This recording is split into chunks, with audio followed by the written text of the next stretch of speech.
Captain Jake Morrison stood on the bridge of the Golden Eagle, watching the stars drift past the main viewing screen.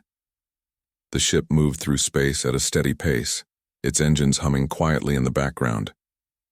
It was another routine day in the Kepler 442 system, and Jake felt relaxed for the first time in weeks. The Golden Eagle was not the biggest or strongest ship in the human fleet, but Jake loved her anyway. She was a good ship with a good crew, and they had been exploring this part of space for 3 months without any major problems. The mission was simple: map new star systems and look for planets that humans might want to visit someday. "Captain, we're picking up some interesting readings from the third planet," said Alex Hughes from the navigation station. Alex was young, but smart, and Jake trusted his work completely. "Looks like there might be water under the ice." Jake nodded and walked over to look at the data. "Send it to the science team. They'll want to take a closer look at those numbers." In the engineering section below, Lisa Carter was checking the fusion reactors that powered the ship. Lisa had been working on ships for 15 years, and she knew every sound the Golden Eagle made. Right now, everything sounded perfect. The 3 reactors were running smooth and steady, giving them all the power they needed for their long journey. Lisa loved her job. There was something peaceful about working with the big machines that kept everyone alive in the cold emptiness of space. She had joined the crew 2 years ago, and the Golden Eagle felt like home now. "How are we looking down there, Lisa?" came Jake's voice through the communication system. "All good, Captain," Lisa replied, wiping her hands on a cloth. "Reactors are running at 60%. We've got power to spare." On the bridge, Pete Johnson was studying his navigation charts when something caught his eye. 3 small dots had appeared on the edge of his screen, moving fast toward their position. Pete frowned and adjusted his instruments to get a better look. "Captain, I'm seeing 3 ships coming our way," Pete said, his voice suddenly tense. "They're moving really fast." Jake hurried back to his command chair. "How fast?" "Faster than anything we've seen before," Pete answered. "They'll be here in about 10 minutes. Jake felt his stomach tighten. They were far from any human settlements, and no other human ships were supposed to be in this area. "Are they responding to our communication signals?" Amy Rodriguez, who handled communications, shook her head. "I've been trying to reach them for the last minute. No response at all." Jake made a quick decision. "All hands, this is the captain. We have unknown ships approaching. Everyone to battle stations." The Golden Eagle came alive with activity. Crew members ran to their positions and the ship's defensive systems powered up. But Jake knew their weapons were not very strong compared to what some alien races had. The Golden Eagle was built for exploration, not fighting. The 3 alien ships dropped out of hyperspace right in front of them, and Jake's heart sank. The ships were beautiful and deadly looking, with smooth hulls that seemed to absorb light. They were much larger than the Golden Eagle, and they looked like they were built for war. "Those are Viridian ships," whispered Alex Hughes. "I've seen pictures in the training materials." Jake had heard of the Viridians. They were an advanced alien race that did not like other species moving into what they considered their space. Humans had only met them a few times, and those meetings had not gone well. "Try to contact them again," Jake ordered Amy. "Tell them, we're just exploring and we don't want any trouble." Amy worked frantically at her station. "Still no response, Captain. They're not even acknowledging our signals." The Viridian ships moved into attack formation around the Golden Eagle. Their hulls began to glow with a strange blue light, and Jake could see weapons charging up along their sides. "Shields up!" Jake shouted. "All weapons ready!" But it was too late. The Viridians attacked without warning, and their weapons were unlike anything the humans had ever seen. Instead of firing energy beams or missiles, the alien ship sent out waves of invisible force that hit the Golden Eagle like a digital storm. All around the ship, systems began to fail. The lights flickered and went out in some sections. The artificial gravity started acting strange, making people feel dizzy and sick. Computers crashed and restarted over and over again. In the engineering section, Lisa watched in horror as her beautiful reactors began to shut down one by one. Warning lights flashed red everywhere, and alarm sirens filled the air with their terrible sound. "What's happening?" she yelled into her communicator. "Some kind of electromagnetic attack. came Jake's strained voice. "They're trying to disable all our systems." Lisa ran from one control panel to another, trying to keep the reactors online. But the alien attack was too powerful and too smart. It seemed to know exactly how human technology worked and how to break it. On the bridge, Jake watched helplessly as his ship died around him. The main screen went black, then flickered back to life, showing nothing but static. The weapon systems went offline completely. Even the basic life support systems were struggling to keep working. "Captain, we're losing everything," reported Tony Phillips, the security chief. Tony was a tough man who had been in the military before joining the crew, but even he sounded scared now. Through the static on the screen, Jake could see the Viridian ships moving closer. They were not trying to destroy the Golden Eagle. They were trying to capture it. Jake realized that the aliens wanted to take his ship and crew as prisoners. "Engineering, I need power," Jake called out desperately. "I'm trying, Captain." Lisa's voice came back, full of frustration. "But they've hit us with something that's shutting down everything we've got. It's like our own systems are turning against us." The electromagnetic attack was brilliant in its cruelty. The Viridians had studied human technology for months, learning its weaknesses. They knew that human ships depended on complex computer systems to control everything. By attacking those computers, they could disable an entire ship without destroying it. But the aliens had made one important mistake. They thought they understood human technology completely. They thought humans would follow the same logical patterns that other advanced races used. They did not understand that humans had spent centuries learning how to make broken things work again. In the engineering section, Lisa stared at her dead control panels and felt something rise up inside her. It was not fear or despair. It was anger. Pure, stubborn human anger at being told that something could not be fixed. The Viridians had broken her ship, but they had not broken her. And Lisa Carter had never met a machine she could not get running again, no matter how badly it was damaged. She looked at the 3 fusion reactors now running on emergency power only. The alien attack had shut down their control systems, but the reactors themselves were still intact. Lisa began to smile. She had an idea, and it was probably crazy enough to work. "Pete, Amy, get down here right now," she called through the ship's emergency communication system. "I need help with something." As the Viridian ships prepared to board the Golden Eagle, Lisa Carter was already planning how to turn their successful attack into the biggest mistake they had ever made. The aliens thought they had disabled the human ship. They were about to learn that humans do not stay disabled for long. Lisa Carter crawled through the narrow maintenance tunnel that ran underneath the Golden Eagle's main engineering deck. Emergency lights cast strange shadows on the walls, and she could hear the sound of failing systems all around her.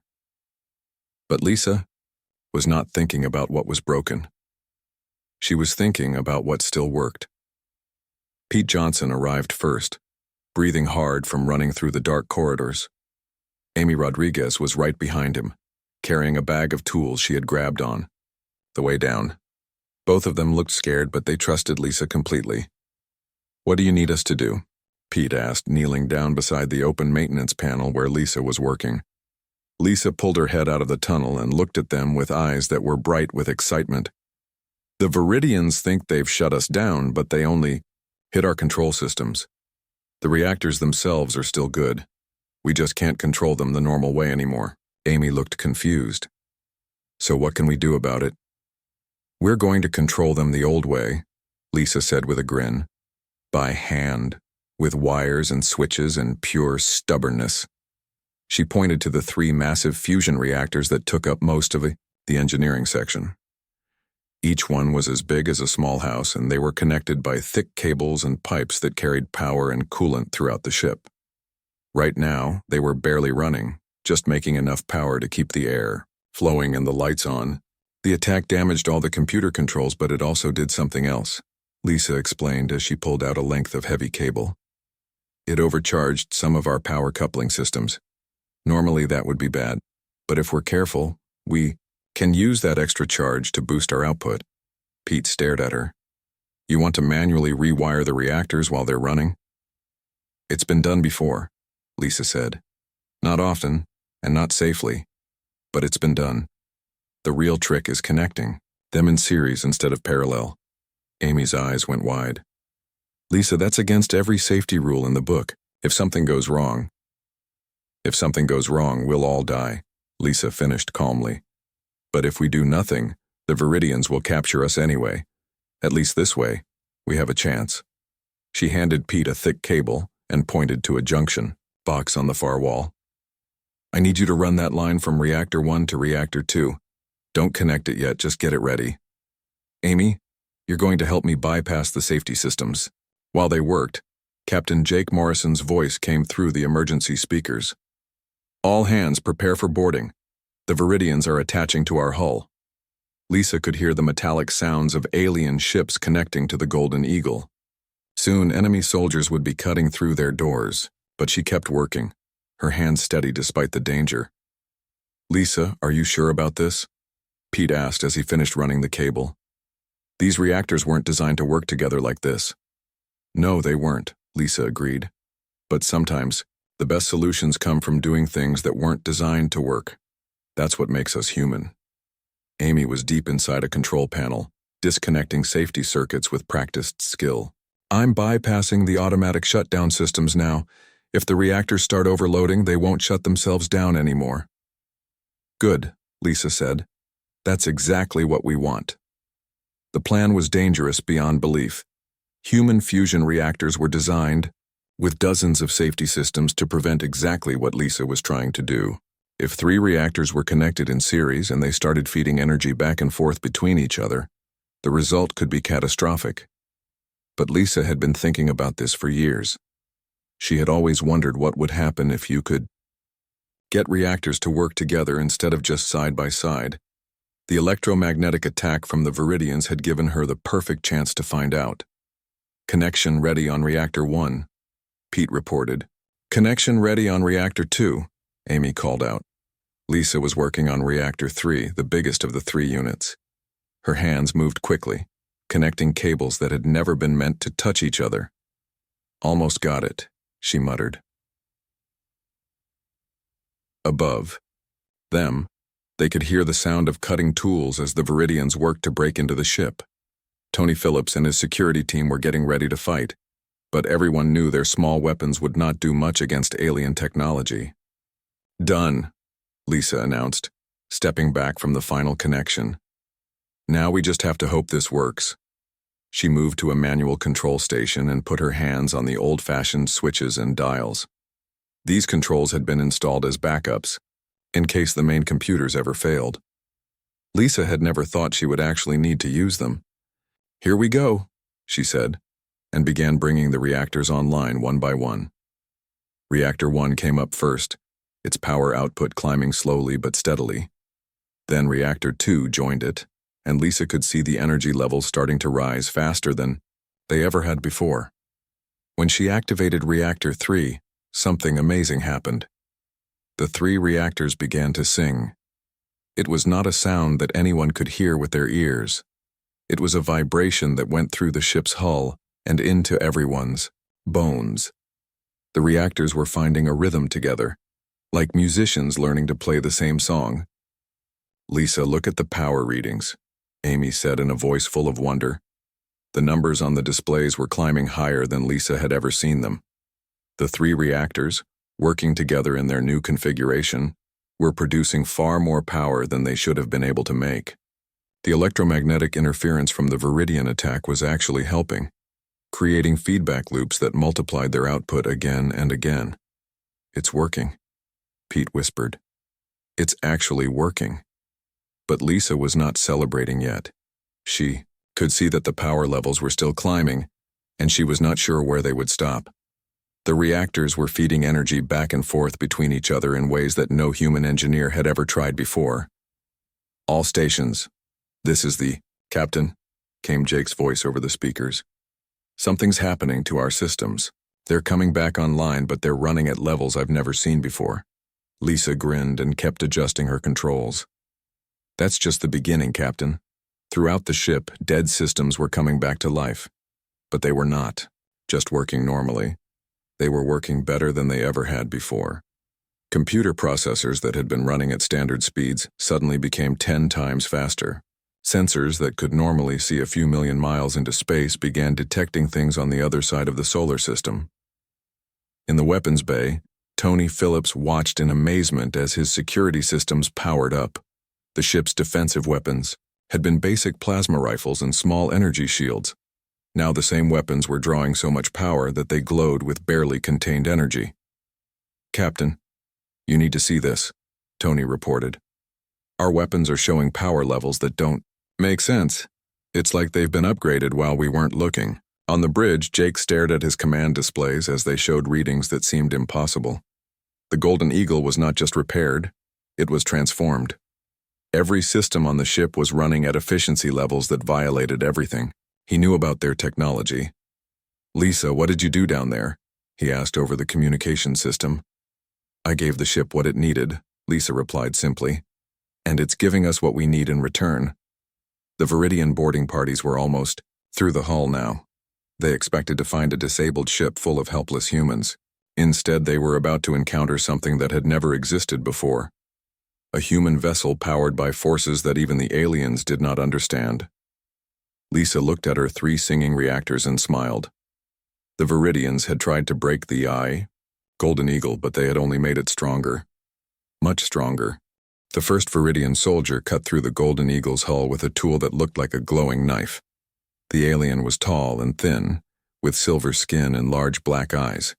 It wore armor that seemed to flow like liquid metal, and it carried weapons that hummed with deadly energy.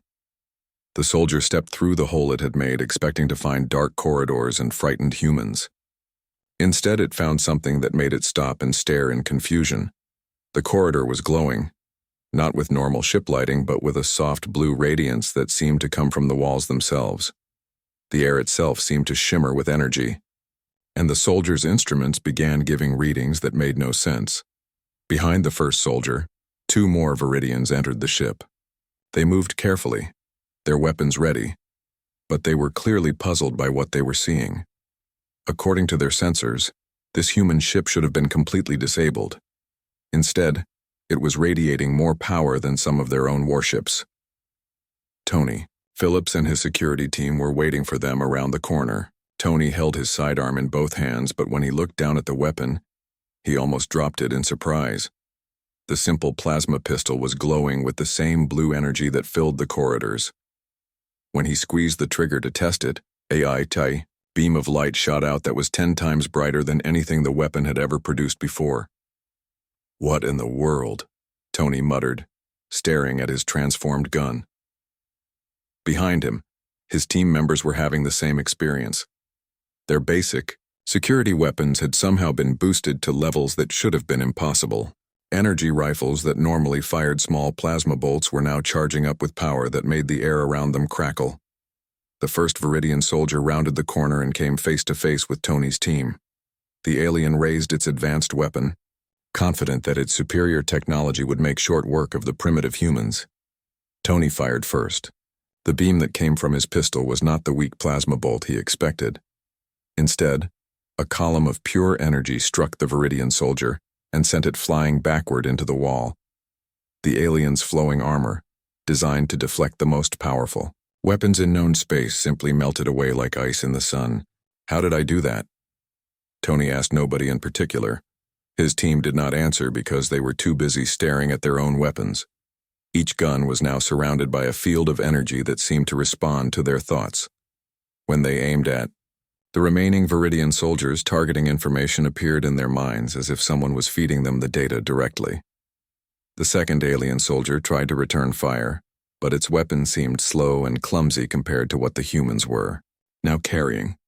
The Viridian's energy beam struck the wall where Tony had been standing a moment before, but Tony was no longer there. He had somehow known the attack was coming and moved out of the way before the alien had even pulled the trigger. On the bridge, Captain Jake Morrison was experiencing his own transformation. The command chair he had sat in hundreds of times before now felt different. Information was flowing into his mind from the ship's sensors, but not through the normal displays and readouts. He simply knew things: the position of every Viridian ship, the status of every system on the Golden Eagle, the location of every crew member throughout the vessel. "This is impossible," Jake said out loud, but even as he spoke, he was using his newfound awareness to coordinate the ship's defenses in ways he had never imagined. "Captain, are you seeing what I'm seeing?" asked Pete Johnson from the navigation station. Pete was staring at his displays, which were showing the space around them in detail that should not have been possible with their equipment. "I can see their ships," Pete continued, his voice full of wonder. "But I can also see inside them. I can see the Viridian crew members moving around, and I can tell what they're thinking." Jake nodded. He could sense it too. The Golden Eagle's sensors were not just detecting the enemy ships. They were somehow reading the thoughts and intentions of the aliens inside them. The ship had become aware in ways that no human technology should have been able to achieve. "Amy, try to contact the Viridian ships," Jake ordered. Amy Rodriguez turned to her communication station, but when she put her hands on the controls, something strange happened. She did not need to use the radio equipment at all. She could feel the minds of the Viridian commanders, and she could speak directly to them through some kind of mental connection. "Viridian vessels, this is the human ship Golden Eagle," Amy said, though she was not speaking into a microphone. Her words traveled through space on waves of energy that the ship was generating around itself. On the lead Viridian ship, Commander Zek felt the human's words appear in his mind like a voice, speaking from inside his own head. This was impossible. Humans were not supposed to have mental communication abilities. They were a primitive species that relied on crude radio signals. "Human vessel, you will surrender immediately," Zek replied, using his own telepathic abilities. "Your ship is disabled and your crew will be taken prisoner." Amy laughed, and her laughter carried across space with the same impossible mental energy. "Our ship is not disabled, Commander. Your attack made it stronger." To prove her point, Amy reached out with her enhanced awareness and touched the Viridian ship's computer systems. With just a thought, she began to understand how their technology worked. The aliens' advanced computers, which had seemed so mysterious before, now made perfect sense to her. In the engineering section, Lisa Carter was watching her 3 reactors with growing amazement. The power output was still climbing, but it was not climbing randomly.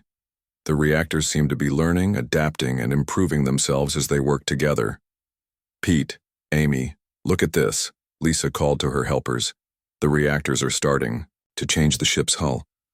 They could all see it happening. The metal walls around them were becoming something new. The ordinary steel and plastic that made up the Golden Eagle's structure was being transformed at the molecular level. The ship was rebuilding itself from the inside out, using materials and techniques that no human engineer had ever developed. "It's like the ship is alive," Pete whispered. Lisa nodded. "I think it is alive now. Or at least, it's becoming alive." Throughout the Golden Eagle, every crew member was experiencing the same transformation. Dr. Karen White, the ship's medical officer, found that she could diagnose illnesses and injuries just by looking at people. Her medical equipment was operating at levels of precision that seemed almost magical. Dan Murphy, who handled communications, discovered that he could understand languages he had never learned before. The Viridian language, which had always been a mystery to humans, now seemed as clear to him as his native English. But the most dramatic change was happening to the ship itself. The Golden Eagle was no longer just a machine that carried humans through space. It was becoming a living extension of its crew, powered by their will and determination to survive. The Viridian boarding parties found themselves facing opponents that moved like they could see the future. Human security teams appeared behind them when they should have been in front. Weapons that should have missed their target struck with impossible accuracy, and everywhere they went, the ship itself seemed to be fighting against them. Commander Zek watched from his bridge as his boarding teams were systematically defeated by humans who should have been helpless. His sensors told him that the Golden Eagle was now generating more power than his entire fleet combined. "This is not possible," he said to his second-in-command. "Humans do not have this technology." "Perhaps they do now," came the reply. And that was when Zek realized that his attack on the primitive human ship had not disabled it at all. It had awakened something that should not have existed, something that was now turning its attention toward his fleet with intentions that seemed almost divine in their terrible purpose. Commander Zek stared at his tactical display as his boarding team sent their final distress signals. One by one, his soldiers were being defeated by humans who moved and fought like nothing he had ever seen before. The boarding mission was a complete failure. "Pull back all boarding parties," Zek ordered his crew. "Prepare the main weapons for full assault." But even as he gave the command, Zek knew something was terribly wrong. His ship's sensors were showing power readings from the human vessel that made no sense. The Golden Eagle should have been floating dead in space. Instead, it was radiating energy like a small star. On the Golden Eagle's bridge, Captain Jake Morrison felt the Viridian soldiers retreating from his ship. He did not need reports from his security teams to know what was happening. He could sense every alien on his vessel, and he could feel their fear and confusion as they tried to escape back to their own ships. "They're pulling back," Jake announced to his crew. "Get ready for the real fight." Pete Johnson looked up from his navigation controls, which were now showing him things that should have been impossible to see. "Captain, I can feel what the Viridian ships are planning to do. They're going to try to destroy us with their main weapons," Jake nodded. He could sense it too. The connection between his mind and the ship's enhanced sensors let him see the enemy vessels charging their weapon systems.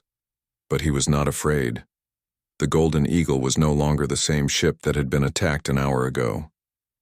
"Lisa, how are our weapons looking?" Jake asked through the ship's communication system. In the engineering section, Lisa Carter was monitoring power flow to the ship's weapon systems. What she saw made her shake her head in amazement. "Captain, our weapons are drawing more power than our entire ship used to produce. I'm not even sure what they're going to do when we fire them." The Golden Eagle had started with basic defensive weapons, small plasma cannons and simple energy shields. Now those same weapons were connected to the transformed reactor system, and they were pulling energy that seemed to come from somewhere beyond normal space. "Only one way to find out," Jake said. "All weapons target the lead Viridian ship." Amy Rodriguez, working at her communication station, reached out with her enhanced awareness and touched the minds of the enemy crew. She could feel their confidence and their certainty that their superior technology would destroy the human ship. They had no idea what they were about to face. The first Viridian ship fired its main weapon, a beam of concentrated energy that could cut through the hull of any known vessel. The attack struck the Golden Eagle's shields and simply disappeared. The energy was absorbed and converted, feeding back into the ship's power systems and making them even stronger. "Direct hit, no damage," reported Tony Phillips from the security station. "In fact, I think they just gave us more power." Jake smiled. "Return fire." What happened next changed everything anyone had ever known about space combat. The Golden Eagle's main weapon fired a beam that was not made of any kind of energy that existed in normal physics. It was something new, something that the ship had learned to create using the impossible forces flowing through its enhanced reactor system. The beam struck the lead Viridian ship and passed through its shields like they were not even there. The alien vessel's advanced armor, designed to protect against the most powerful weapons in the galaxy, simply ceased to exist where the beam touched it. A hole appeared in the ship's hull that went from one side to the other, perfectly round and clean. Commander Zek watched in horror as his flagship's main power core was exposed to space. Emergency alarms filled his bridge as his crew tried to understand what had just happened to them. "How is this possible?" Zek demanded. "Their weapons cannot penetrate our shields." "Apparently they can now," replied his tactical officer.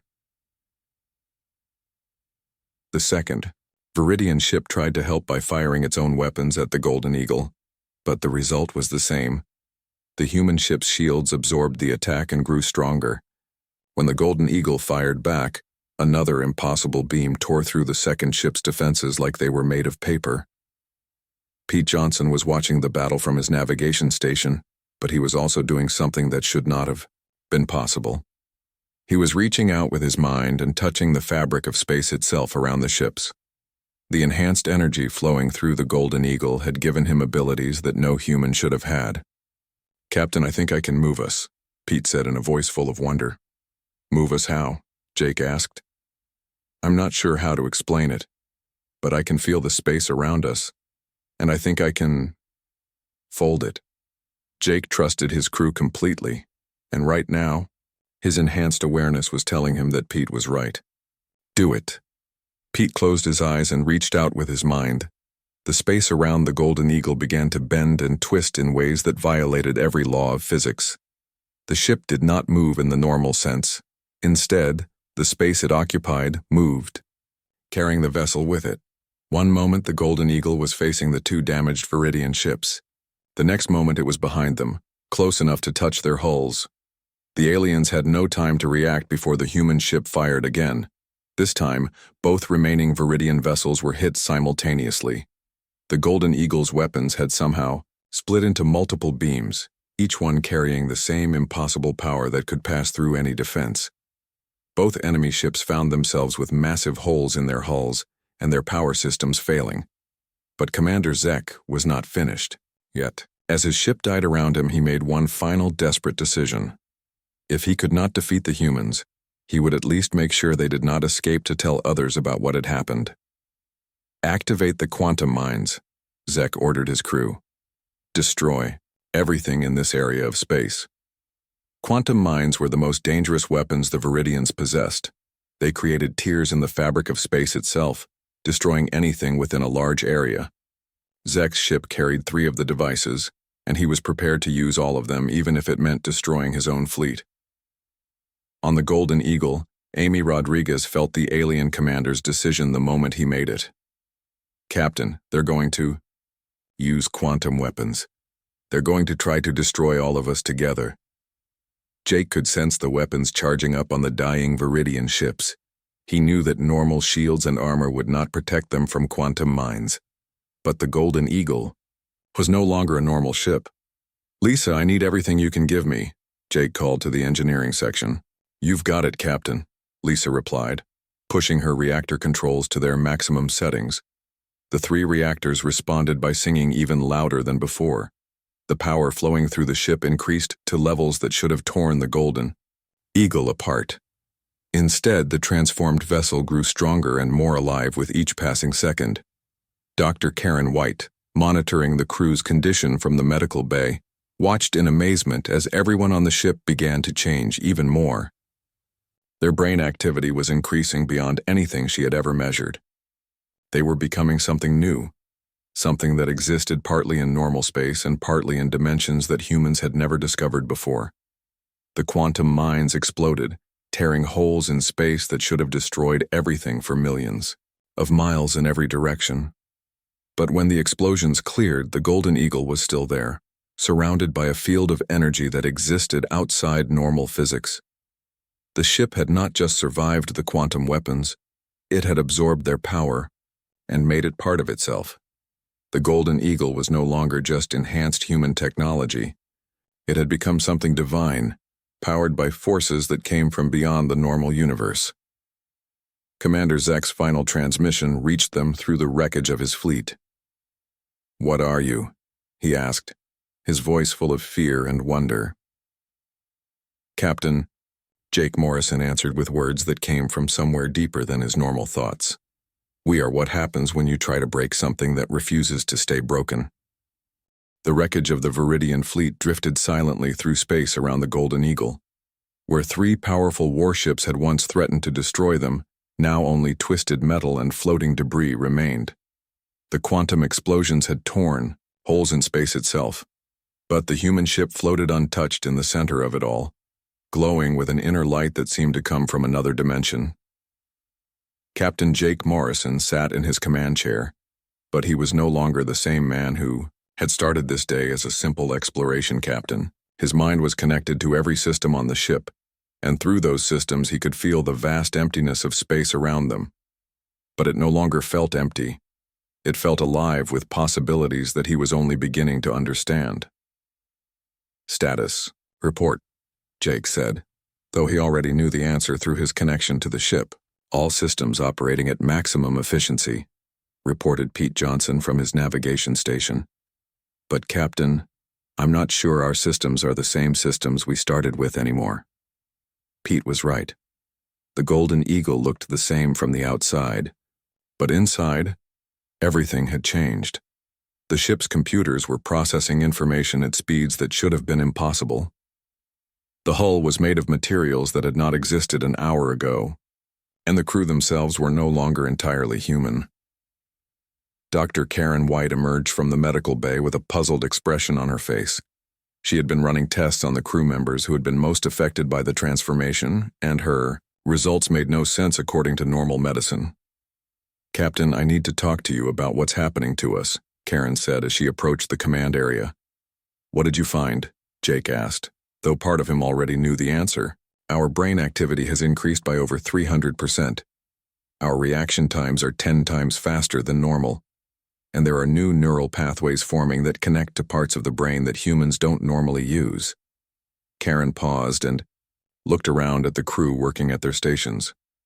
"We're not just the same people with better equipment. We're becoming something new." Jake nodded slowly. He had felt the changes happening inside his own mind. He could think faster and see patterns that had been invisible before. But more than that, he could feel things that existed beyond the normal world, energies and forces that flowed through space like invisible rivers. "Are we still human?" Jake asked. "I think we're more human than we've ever been," Karen replied. "It's like we've finally become what humans were always meant to be." In the engineering section, Lisa Carter was studying her 3 reactors with a mixture of pride and wonder. They were still singing their impossible song, but now she could understand what they were singing about. The reactors were not just producing power anymore. They were creating something entirely new. "Amy, Pete, come look at this," Lisa called to her helpers. "I think I understand what happened to us." Amy Rodriguez and Pete Johnson joined her at the main reactor display. The numbers on the screen showed power output that was still climbing, but Lisa pointed to something else, patterns in the energy flow that looked almost like a language. "The reactors are talking to each other," Lisa explained, "but they're also talking to something else, something big." "What do you mean?" Pete asked. Lisa smiled and gestured toward the viewing port that looked out into space. "I mean the universe itself. The electromagnetic attack from the Viridians didn't just damage our systems. It opened a connection to forces that exist everywhere in space. We're not just using our own power anymore. We're drawing energy from the fabric of reality itself." On the bridge, Amy Rodriguez was monitoring communications from across the galaxy. Her enhanced abilities let her hear radio signals from human colonies that were thousands of light years away. What she was hearing made her excited and worried at the same time. "Captain, I'm picking up reports from other human ships," Amy said. "It sounds like they're starting to experience similar transformations." Jake turned to look at her. "What kind of transformations?" "Ships that were attacked by alien races and then found ways to repair themselves using methods that shouldn't work. Crews that develop new abilities after exposure to unknown energy sources. It's happening all over human space, but this is the first time it's been this complete." Jake felt a chill of understanding. The Golden Eagle had not just been transformed by accident. They had discovered something that was meant to happen, something that had been waiting for the right moment to emerge. "Show me," Jake ordered. Amy activated the main display screen, and images began appearing from across the galaxy.